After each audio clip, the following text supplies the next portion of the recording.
And guys too. It's Dr. Amanda Noelle, Twin Flame Alchemist here, and people have been asking me, does the karmic soulmate, or karmic for short, always come before twin flame? And I wanted to break this down to help you have a smoother twin flame journey. I know how it can be really agitating when you invest your time and love and energy into a relationship to find out, oh, that was karmic. There it was. The contract is over and you're back at square one. And I know I personally was at a race with time because I felt a deep calling to have biological children with my twin flame and felt like there were so many odds against me and us. And I had multiple karmic soulmates, and I'm going to talk more about this, how to avoid it, and how to have a smoother sail in your journey. So, yes, as I mentioned, there is a possibility that you can have more than one karmic soulmate. So it's not like there's this guarantee from the universe, you just get one karmic soulmate and then your twin flame is coming. So one, don't take on karma just to get some kind of reward. Obviously, that wouldn't do any good to just take on a relationship like, oh, I have to be with this person and stay in it and figure it out. Because really, twin flame energy it's about energy, it's about vibration. So we want to get our energy as high as possible. Staying in a toxic relationship or being in a marriage for longer than we really should, it's going to actually take more time to rebuild that temple, to rebuild that heart template. So a karmic relationship sometimes is absolutely helpful and important. I will be talking more about how to get more out of that and when to stay in a karmic relationship, when to leave. But essentially, there's not one right way. And some people even wonder, is there just one twin flame? I think of it like this. Okay, so I have one firstborn child, Elisa, right? Like she incarnated through my body. There is just one, definitely. That's true in this reality anyways. But maybe it's possible that there are different souls that could have come through the portal and that she was the strongest egg and sperm match that came together in that cosmic moment in her perfect divine astrology. So if we get really attached to a person or a soul that is supposed to be that perfect mirror of all of us. So what are we talking about with twin flames? So a lot of people say your twin flame is the other half of your soul. It is the same soul or a holographic mirror of your oversoul incarnated, and that there's only one.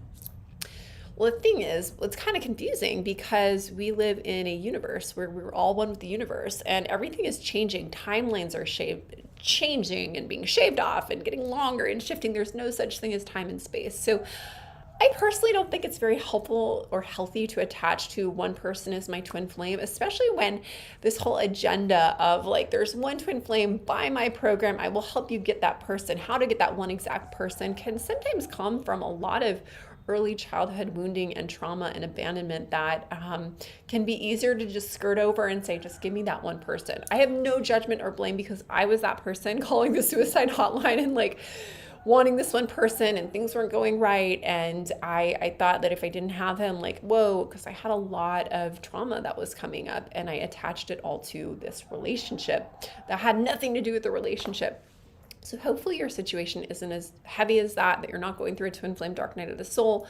And it is absolutely normal to have some intense stuff before we meet our twin flame. You've got to be an intense soul to be calling in your twin flame and to stick with the path, because it's not for the faint of heart. It is, in a sense, easier to kind of stay in a karmic relationship where there's family karma supporting it, your ancestors are you should be with this person, your family pushing the energy or some kind of program or pattern.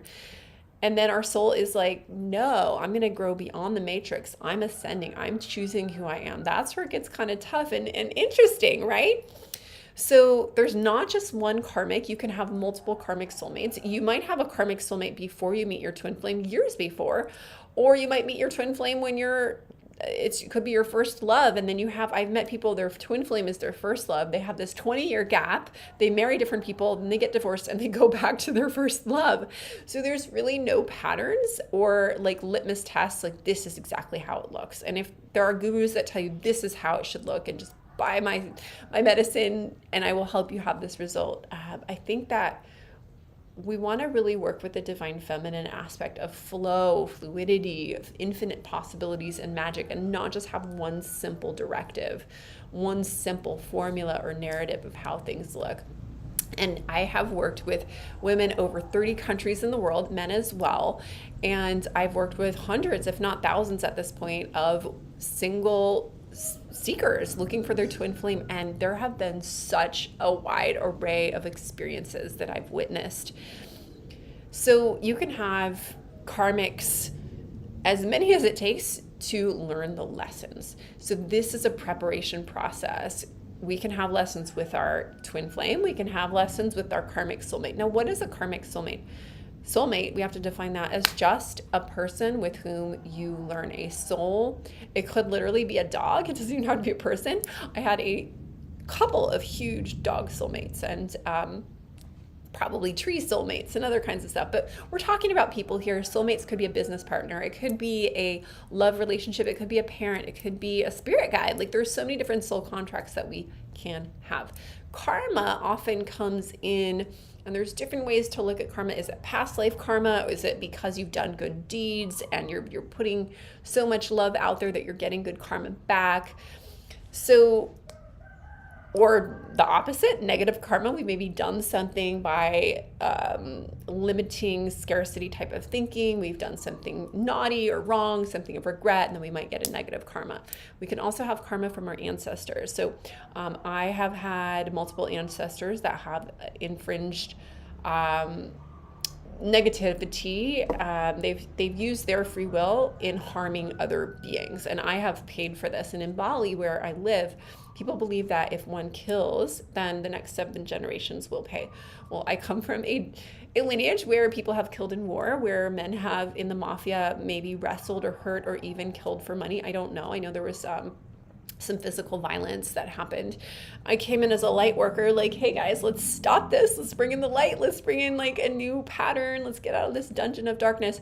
And sometimes I've had to pay with really negative energies. And that's why I'm so passionate about helping my clients who have these sort of single curses or these pain patterns, these toxic relationships that repetitively show up over and over and over again. They do all this healing work. They work with therapists. They work with self-love, and still there's like some kind of psychic cocktail elixir that they're drinking that's like a love spell that's wedding them with kind of demonic entities or just like unfulfilling energies. Some of my clients have literally thought they met their twin flame, and it turned out to be the most negative, toxic, karmic experience that ruined their businesses, that ruined their health, that ruined their libido, their love life, and really took them on a dark downward spiral. The good news is you can get back up. There is a purpose in this. These karmic relationships can be the hugest catalyst for our healing, for our own shadow and integration. So I know it's really frustrating because we want to like send daggers to that person that broke our heart, that abandoned us, that left us maybe at the altar or humiliated us, or you texted everybody, I met this amazing person, and then by the time you get to the date, they've stood you up and they're dating someone else, and you're like, I'm so ridiculous. How did I do that? So many different things can be painful. For some people, it's being married for 20 years and finding out the person they thought was their twin flame, the love of their life, is moving on. So I've heard so many things. You're not alone if you've gone through a lot of the pain. The purpose of this isn't to say you're bad, isn't to say you did something bad, you have wrongful karma. Again, it could be ancestral stuff that needs to be psychically cleared. And that's where working with the Akashic records, working with a psychic, working with self-love. There's so many different angles. And that's why I find it fascinating when I do readings. There's no reading that's similar to another reading. Like every access point, like maybe I'm going to be channeling something is coming in from your past life. Let's look and let's clear that. Let's look at the Akashic records. Maybe it's an agreement with a soul that they had from a past life that needs to be cleared. So many different things. It's really quite fascinating and entertaining. I feel like I need to have popcorn when I'm doing my readings on clients. For me, I had no idea that I had a lot of karma with my past lives in Egypt and with my lineage of Isis, and that there was this conflict that was going on at the time. Anyways, I could go into more detail about it, But literally my soul had me end my agreement with my false twin flame, and it erupted every area of my life so that I could be shattered into a million pieces. I could find my shadow. I could also resurrect in my life, so my light, and rebuild my own life. So if you're going through a karmic situation, a heartbreak, a pain, or it feels like you've been stuck, I had multiple karmic relationships. I had one that was very picket fence. We were going to be married. We had like very similar families. We had different European backgrounds. He was Italian. I was American, but I had a lot of European kind of good farming people. And we had such similar stories, even though we were from the opposite side of the world. We're still good friends. We message each other, but it was like our family patterns just mirrored so perfectly. It was like a perfect picket fence until I realized, oh my God, like me and my ancestors are miserable, and so is he. We need to end this. Cutting the sword and just cutting cords with your karmic soulmate is one of the most incredible things. Sometimes it can take support. I remember when I went to my mystery school, I went in angry, agitated, resentful. Why did this man take so much of my power? We were together for 2.5 years, and it was like the prime of my life, and I'd given him so much of my energy, my money. I sacrificed my career to go meet him in a foreign country and live with him for 1.5 years. So I had all these stories. I was just riding in energy and negativity, really. I was pretty down, and I got an aura healing that changed my life. And I remember riding my bike home, and I was laughing myself home. I was like, I don't feel weird. And I feel great. I don't feel angry. I feel like so grateful. By the way, he had moved on to his new person. They got married, and his wife was a woman that was a friend of mine, and it was just very hurtful. So I was riding my bike home like, oh my gosh, this energy shit is real shifting stuff. So I swear that moment changed everything for me, where I realized I'm signing up for this energy healing stuff. They'd also given me readings at my mystery school, like, you have past lives in Egypt. And I was like, well, that's interesting, because I have a lot of dreams about that place. So if you feel like you are holding on to this negative energy and toxicity, sometimes it does help to get that extra push to do the energy clearing work and to get support from the outside. Or if you're somebody that keeps getting the psychic readings and keeps doing something, just play it differently, mix it up. Oftentimes, the false twin flame is something that happens before the real twin flame. Now, it doesn't have to be like this. It does not have to be like this. And part of the work that I want to do, like, honestly, if I could change my life, I would just avoid the false twin flame pain that I went through. I don't think it's gotta be like that. I mean, I went through hell and back. You can see my videos about how I went through chronic depression for like 6 months, not chronic, but acute depression for 6 months, where I couldn't eat or sleep. It was so painful. This false twin flame came into my life, and we had a horrible freak accident, and just all this drama happened that I'm so passionate about what I do. I literally created a career. I was the first YouTuber on YouTube talking about solely twin flames, and look how much competition there are. There's a huge need for this, and I'm a pioneer, and I've committed myself to this movement because we need to avoid this pain to some level. We're like, we don't need to go through this anymore. I don't want my daughter to go through what I went through. Like,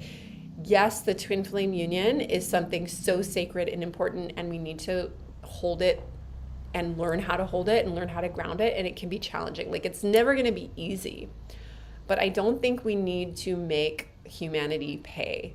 I feel like I paid for so much. I paid for things that I didn't do. Like, nobody deserves the pain that I went through. And maybe you agree. Nobody deserves the pain that we've gone through. So I'm on this mission of reversing this so we can be with our twin flames. And I think it's important to balance, like, just I'm raising with my husband, we're raising our daughter. Like, we want to make everything magical and happy, but sometimes you got to eat your veggies, and you can't have the gluten-free cookie, even though we might have made it yesterday, and it's like she knows it's there. So we have to set healthy boundaries, and we have to face the fact that we do have shadow. We do have trauma. We do have pain. We have to integrate this before we meet our twin flame, or we can meet our twin flame and then we can go through it with them. Ideally, we are taught from a very young age how to use our energy, how to work how to shake our chakras, how to clear our energy, how to be empaths in bodies and set healthy boundaries, literally how to have psychological skills, how to manage our own emotions, have emotional intelligence, and how to communicate compassionately. We're ideally meant to be given a high sense of self-worth from our parents or society. Fortunately, most of us were schooled, literally schooled, by some dark energy from the media, from schooling systems, from parents that had trauma themselves that goes down the line of wars and famines and all kinds of really reptilian brain-based stuff. So oftentimes we will manifest a false twin flame. And the false twin flame is worse or more intense than the karmic soulmate, because you meet them, you think that they are the one, you open your heart and you give them everything on a platter because it's the false flame. It's like fool's gold. You think it's gold, so you invest all of your assets into it and you're like, this is the best decision. Then all of a sudden the universe comes knocking on your door. It's like, actually, sorry, what you have is false and he is cheating on you, or he is not, you're getting into these fights and it's not going anywhere. And it can be so devastating to our core. And it also shows us what is not real. We're allowed to shed all of the illusions and lies that we've been telling ourselves, and it calls us to love ourselves as the parents that we never had, to love ourselves as the divine feminine and divine masculine that we never fully accessed. So we're getting plugged in and prepared in our own divine feminine, divine masculine, and we create that inner union so that our external expression of that with our beloved, with our twin flame, or even with the next karmic soulmate is balanced. And sometimes we're like not quite there yet, but we're getting closer, and that is fine too. I remember when I had let go of the false twin flame and I'd gotten out there and started dating again and gotten burned a little bit again with like these really passionate love things, or like maybe it's my twin flame. I had a couple of like, maybe it's my twin flame.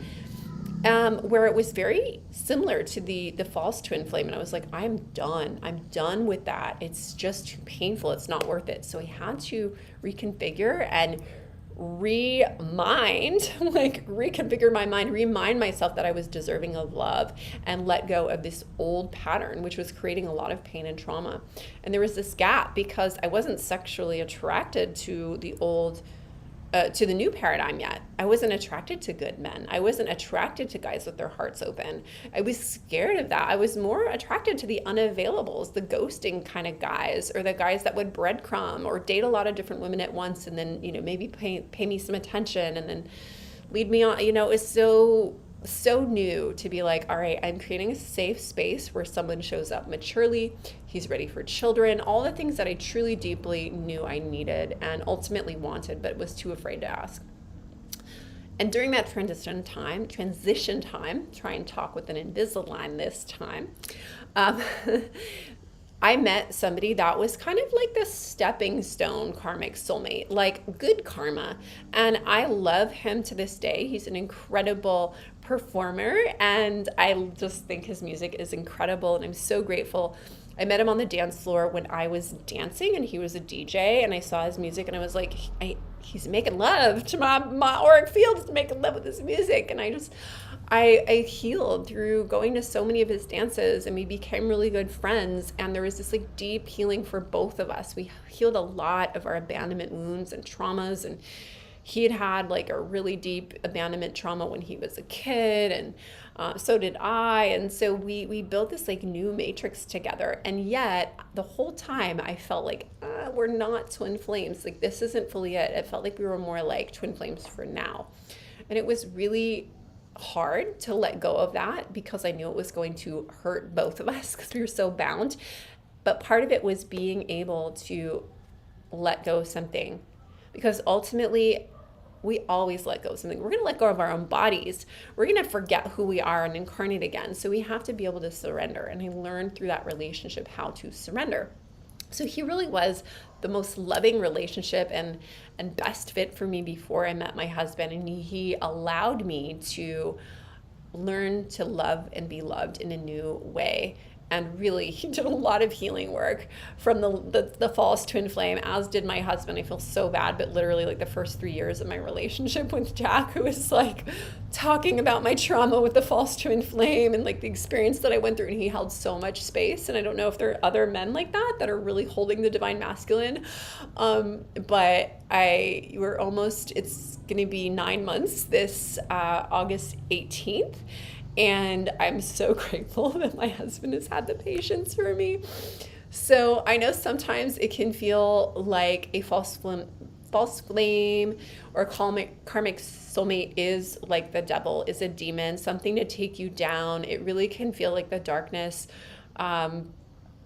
is stopping our light. It really does seem like that, like some relationship came in to derail you from your soul purpose. Again, I have clients that have lost all of their money due to a false twin flame, or lost large amounts of money, like multi-million-dollar clients of mine that have lost like in the hundreds of thousands, if not $1,000,000 mark. And it could have been worse if they hadn't cut things off with the false flame, because the energy is so similar. It's shiny, it's gold, but it's pyrite, right? It's fool's gold. So it's important that we call our power back, that we forgive ourselves for making those types of mistakes, and move forward and trust that the twin flame is coming, and not get attached to one particular outline or timeline. So no, it's not a demon coming to take you. You don't have to send daggers to your ex, to your false flame. You chose to bring them in. Your shadow side brought them in. They're just a mirror in the twin flame mirror. They are a mirror of a aspect of your own shadow, and your oversoul has light and dark. That's what the Kundalini really is represented as, is the dark serpent, the light serpent coming together, the yin, the yang, the feminine, the masculine. And when the two serpents meet, when the light and the dark meet, the light always triumphs, right? Because you can have a candle light up a dark room, but you can't have a dark candle like make a light room turn black, right? So we know that the light triumphs over the dark, which is why the dark is always saying, stop shining your light. The dark finds ways to get us down. So if you find yourself in a karmic soulmate or a false twin flame, even worse, a dark night of the soul with a false twin flame, and you're really, really stuck, remind yourself that your light can get you out of this. And if you get stuck and you need help, let me know. I am here. You can follow me on Instagram. You can join my twin flame tribe. The Sacred Love Activation is actually happening tomorrow, if you didn't know about it. Every month we meet live on the full moon. It is a ceremony for feminine flames only. So women, if you are on a path to calling in more love, more abundance, your twin flame, if you are also a feminine leader and you want to bring in this like amorous, heart-based energy, sensual, pleasurable, sacred union energy into your business or your purpose, it's also the perfect place for that. So I put in the description box the link to the full moon ritual, and those of you who sign up before the end of the Lion's Gate, if you register, I will give you a session with me valued at over $1,000. So just make sure to hit the middle package, the Moonstone tier of the Manifestation Mastermind. It's the middle option in the link below. And I hope that you have an incredible day. Thanks for joining me here. You are not alone. The pain of the twin flame path sometimes can kick you in the bootay, but it does pass. It does pass as long as we keep coming from the light. So focus. If I can drop this, if I can finish this video with one mic dropping message, it's literally follow the light. Even though you might be in the dark, just keep turning your light on. Don't give up. Be the light, be the love. You are the Christed one. You are the one that you've been waiting for. Don't wait for him to come to you or her to come to you. You come into yourself is what creates the manifestation mirror. All right, love you so much. Thanks guys for joining. Comment, subscribe, and I hope to see you at the full moon activation, Sacred Love Activation, August 2nd at August 1st, California time, 5:30 p.m. All right, much love. And if not this month, see you next month.